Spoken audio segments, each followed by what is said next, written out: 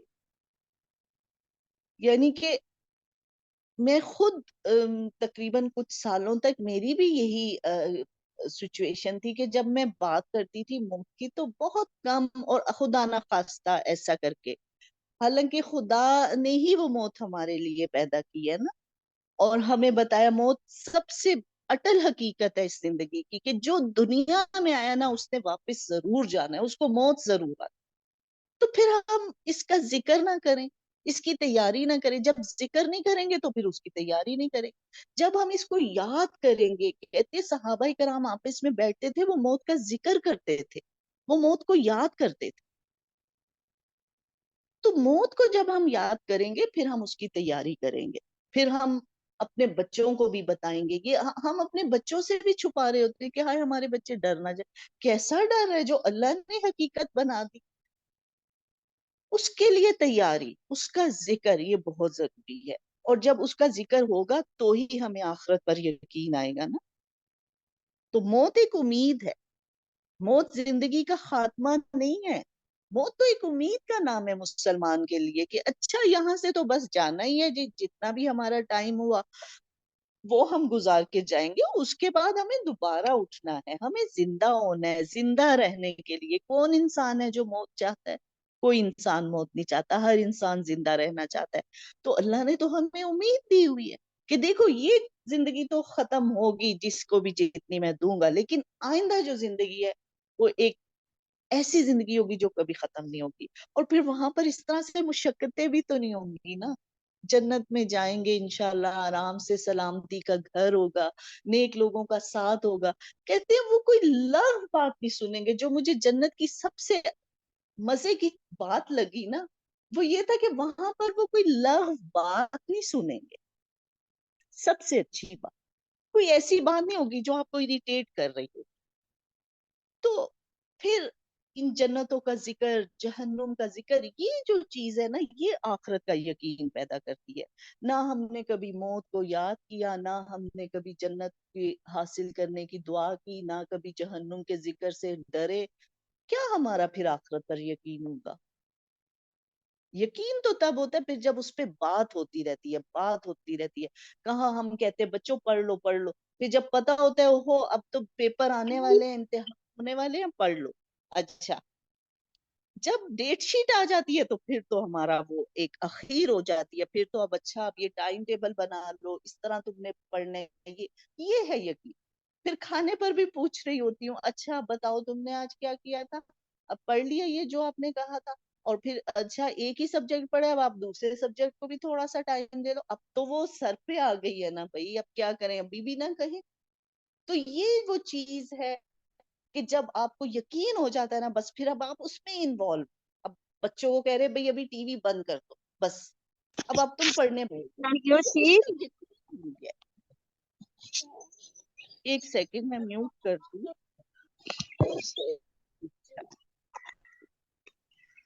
ابھی بھی کسی کا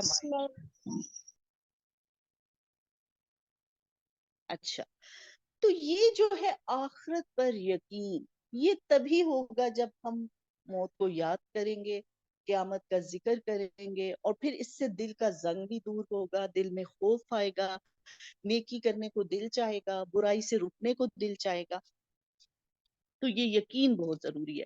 کیونکہ وہ کیا کہہ رہے ہیں کہ ان کا کیا قصور تھا کہ وہ کہتے تھے انہیں رب سے ملاقات کا یقین ہی نہیں تھا.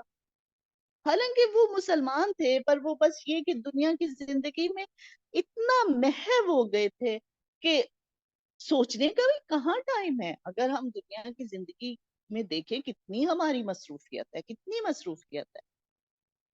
جاب بھی کر رہے ہیں, گھر کو بھی سنبھال رہے ہیں, بچوں کو بھی دیکھنا ہے, رشتہ داریوں کو بھی نبھانا ہے, گروسری بھی کرنی ہے. اور ابھی تو وہ شاپنگ ہی اتنی لمبی ہوتی ہے کہ میں کہتی ہوں, وہ کہتے ہیں اچھا بس, کیسے لوگ کہتے ہیں اچھا سب کچھ آ گیا, بس سب کچھ تو آتا ہی نہیں ہے, آگے کچھ نہ کچھ تیار ہوتا ہے. اتنا کچھ ہے کہ وہ ہم تو مگن ہو جاتے ہیں اس میں. بالکل ٹائم نہیں ہے. تو وہ کیسے کہ جب تک اس کتاب کے لیے ٹائم نہیں نکالیں گے. میں تو روز ہی جب بھی یہ ایک سپارہ پڑھ رہی ہوں, جو بھی منزل طے کر رہی ہوں, اس کا کنکلوژن یہی ہے کہ بس میں اس کتاب کو اب پکڑے رکھوں، اسی کو سمجھوں، اسی کو سمجھاؤں، اس سے ہٹ کے نہیں ہے ہماری نہ تو غم سے نجات ہو سکتا ہے، نہ مایوسی سے نکلیں گے، نہ یہ دنیا میں کامیابی کوئی ہوگی، نہ اگلی زندگی میں کوئی کامیابی نظر آ رہی ہے اس کے بغیر۔ تو یہ جو آج کے لیسن میں ہم نے جو میں نے سمجھا ہے وہ تو یہی ہے کہ ایک تو موت کا ذکر، آخرت کو یاد کرنا، آخرت کی ملاقات کے لیے تیاری، اس کو اب ہم اپنے نوٹس میں بالکل اس کو ہائی لائٹ کر لیں کہ اب ہم نے یہ دیکھنا ہے کہ ہم آخرت کے لیے کیا تیاری کر رہے ہیں۔ دیکھیں جب تک اس کے لیے ٹائم نہیں نکالیں گے، جب تک اس پر سوچیں گے نہیں، دنیا میں بہت کام ہے کرنے والے، ہم سب بہت مصروف ہیں، اتنے مصروف ہے کہ ہمیں بہن بھائیوں سے سلام دعا کرنے کا بھی ٹائم نہیں ملتا، یہ بھی ٹائم نہیں ملتا کہ کسی بہن بھائی سے فون کر کے ہی اس کا حال پوچھ لے، جانا تو بہت دور کی بات، اس کے لیے بھی سوچتے رہتے ہیں، 15 دن مہینے گزر جاتے ہیں، بات نہیں ہوتی، بہت مصروف ہے، ہم سب مصروف ہیں، یہ ایسا وقت ہے ہر کوئی مصروف ہے۔ تو جب تک سوچیں گے نہیں، جب تک ٹائم نہیں نکالیں گے، آخرت سے ملاقات پر یقین نہیں ہو سکتا۔ اس کے لیے یقین کیسے ہوگا؟ جب اس کتاب کے لیے ٹائم نکالیں گے اور ایسے لوگوں سے ملیں، ایسے لوگوں کی صحبت ہو جن کو دیکھ کر رب یاد آئے، اور پھر اس کتاب کے لیے وقت نکالیں، اپنی چیزوں کو دیکھیں کون سی چیزیں ہماری فالتو ہو رہی ہیں، کس پہ ہم زیادہ ٹائم دے رہے ہیں، اس سے نکال کے کتاب کے لیے وقت نکالنا یہ بہت ضروری ہے۔ تو ان چیزوں کو اب ہم نے اپنی زندگی میں لے کر آنا ہے کہ اب تو ہم دنیا کی زندگی میں تو یہ کر رہے ہیں، لیکن اب آخرت کی زندگی کے لیے ہم کیا کریں، اس کے لیے ہم نے اب ٹائم ٹیبل بنانا ہے۔ جیسے ہم اپنی دنیا میں جب بھی کوئی اہم ایگزام آ جاتا ہے اس کے لیے ہم پھر ٹائم ٹیبل بناتے ہیں، پہلے تو عام طریقے سے کر رہے ہوتے ہیں، لیکن اب اہم ایگزام آ گیا نا، بورڈ کا ایگزام آ گیا، اب اس کے لیے ہمیں ٹائم ٹیبل بنانا ہے، اس کے لیے پھر ہم ٹیوشنیں بھی لگا رہے ہوتے ہیں، پیسے بھی خرچ کر رہے ہوتے، وقت بھی دے رہے ہوتے، سب کچھ کھپا دیتے اپنے آپ کو کہ بس اس پہ ہمیں کامیاب ہونا ہے۔ اسی طرح اس بڑے امتحان میں کامیابی کے لیے ہم نے اپنے آپ کو کھپانا ہے، اس کی طرف لے کے آنا ہے، اس کے لیے سوچنا ہے، تاکہ میں کہتی ہوں اللہ ہمیں آراف والوں میں بھی نہ رکھے، وہ کتنا مشکل ٹائم ہوگا کہ ابھی فیصلہ پتہ نہیں، امید تو ہے، امید تو وہ کریں گے کہ شاید اللہ تعالیٰ ہمیں جنت میں بھی بھیجے، لیکن جہنم میں بھی جا سکتے ہیں بھائی، ابھی تو کوئی فیصلہ تھوڑی آیا ہوگا، تو وہ بہت ان کے لیے بہت مشکل ٹائم ہوگا۔ اللہ ہمیں ان میں سے نہ رکھے، اللہ کرے کہ اللہ تعالیٰ ہمیں جنت میں جانے والوں میں کرے، آمین یا رب العالمین۔ تو یہیں پر میں آج کی بات کو ختم کرتی ہوں، تھوڑی سی دعا کر لیتے ہیں۔ وآخر دعوانا ان الحمد للہ رب العالمین۔ سبحان اللہ و بحمدہ، سبحان اللہ العظیم۔ اللہم صلی علی محمد وعلی آل محمد کما صلیت علی ابراہیم وعلی آل ابراہیم انک حمید مجید۔ اللہم بارک علی محمد وعلی آل محمد کما بارکت علی ابراہیم وعلی آل ابراہیم انک حمید مجید۔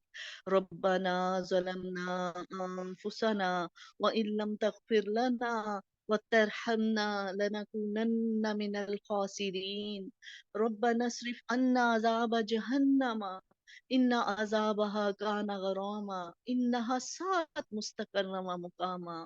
رب ارحمهما كما ربياني صغيرا، رب ارحمهما كما ربياني صغيرا، رب ارحمهما كما ربياني صغيرا۔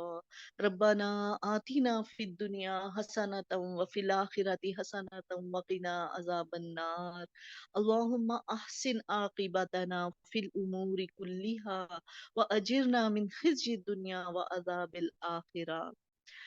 یا اللہ بہت شکریہ، آپ کا بہت شکریہ، بہت ہم شکر کرتے ہیں کہ آپ نے ہمیں یہ موقع دیا کہ ہم آپ کی کتاب کو پڑھیں، سنیں، سمجھیں، آپ اس کی صحیح سمجھ ہمیں ڈال دیں، اس پر عمل کرنے والا بنا دیں۔ اللہ تعالیٰ آپ ہمیں توفیق دیں کہ ہم اس رمضان کو بہت ہی اچھے طریقے سے، جو آپ کو پسند ہے اس طریقے سے گزار سکیں۔ یا اللہ اس میں جو ہم سے بھول چوک ہو جائے، جو ہم سے غلطی ہو جائے، اپنی رحمت سے ہمیں معاف فرما دیجیے گا۔ یا اللہ ہماری مشکلات کو آسان کر دینا، یا اللہ ہمیں معاف فرما دینا۔ یا اللہ جو ہم سے غلطیاں ہو گئیں، جو بھول چوک ہو گئی، یا اللہ ہمیں معاف فرما دے۔ یا اللہ ہمیں اس کتاب کو پڑھنے والا بنا دے، اس کو سمجھنے والا، سمجھانے والا، اس پر عمل کرنے والا بنا دے۔ یا اللہ ہمیں، ہماری اولاد کو، ہمارے ازواج کو، ہماری آنے والی نسلوں کو نیک کر دینا، ہمیں ہدایت کے لیے چن لینا۔ یا اللہ ہدایت کو ہمارے لیے آسان کر دے۔ یا اللہ ہدایت کو ہمارے لیے آسان کر دے۔ رب اشرح لی صدری ویسر لی امری ویسر لی امری ویسر لی امری۔ یا اللہ ہمارے سینوں کو ہدایت کے لیے کھول دے، ہمارے کاموں کو ہمارے لیے آسان کر دینا۔ یا اللہ ہمارے کاموں کو ہمارے لیے آسان کر دینا۔ یا اللہ ہمیں تنہا نہ چھوڑ، یا اللہ ہمیں تنہا نہ چھوڑ۔ یا اللہ ہماری رہنمائی کرنا۔ یا اللہ ہمیں ہر لمحے آپ کے ساتھ کی ضرورت ہے۔ یا اللہ ہمیں ہر لمحے آپ کے ساتھ کی ضرورت ہے۔ آپ ایک لمحے بھی ہمیں ہمارے حوالے مت کر۔ یا اللہ ہم اپنے تمام معاملات کو آپ کے حوالے کرتے ہیں۔ یا اللہ ہم اپنے تمام معاملات کو آپ کے حوالے کرتے ہیں۔ آپ ان میں خیر ڈال دیں، آپ ان کی اصلاح کر دیں۔ یا اللہ ہماری رہنمائی فرما۔ یا اللہ ہماری رہنمائی فرما۔ یا اللہ ہمیں سیدھا راستہ دکھا۔ یا اللہ ہمیں اس راستے پر ثابت قدم رکھنا۔ یا اللہ ہمیں جنت الفردوس میں داخل کر دینا۔ یا اللہ اپنی رحمت سے ہمیں جنت الفردوس میں داخل کر دینا۔ یا اللہ ہمیں جہنم کی آگ سے بچا لینا۔ یا اللہ ہمیں جہنم کی آگ سے بچانا۔ یا اللہ ہمیں جہنم کی آگ سے بچانا۔ یا اللہ جو ہمارے والدین، جو ہمارے رشتہ دار، جو مسلمان مرد اور عورتیں فوت ہو چکے ہیں، ان سب کی مغفرت فرما دے۔ یا اللہ ان سب کی قبروں کو کشادہ رکھنا، ان سب کو اپنی جنتوں میں رکھنا۔ یا اللہ ہماری مشکلات کو آسان کر دینا۔ یا اللہ ہمیں اپنے والدین کے لیے صدقہ جاریہ بنا دے، اور ہماری اولاد کو ہمارے لیے صدقہ جاریہ بنانا۔ یا حی یا قیوم برحمتک نستغیث، برحمتک یا ارحم الراحمین، لا الہ الا انت سبحانک انی کنت من الظالمین، لا الہ الا انت سبحانک انی کنت من الظالمین، لا الہ الا انت سبحانک انی کنت من الظالمین۔ یا اللہ آپ کی ذات بہت پاک، ہم بہت بلند، ہم سے بہت غلطیاں ہوئی، بہت نادانیاں ہوئی۔ یا اللہ آپ ہمیں معاف کر، یا اللہ آپ ہمیں معاف فرما۔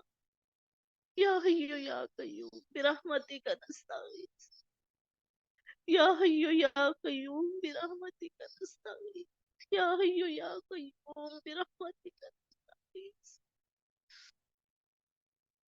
ربنا تقبل منا انك انت السميع العليم وتب علينا انك انت التواب الرحيم۔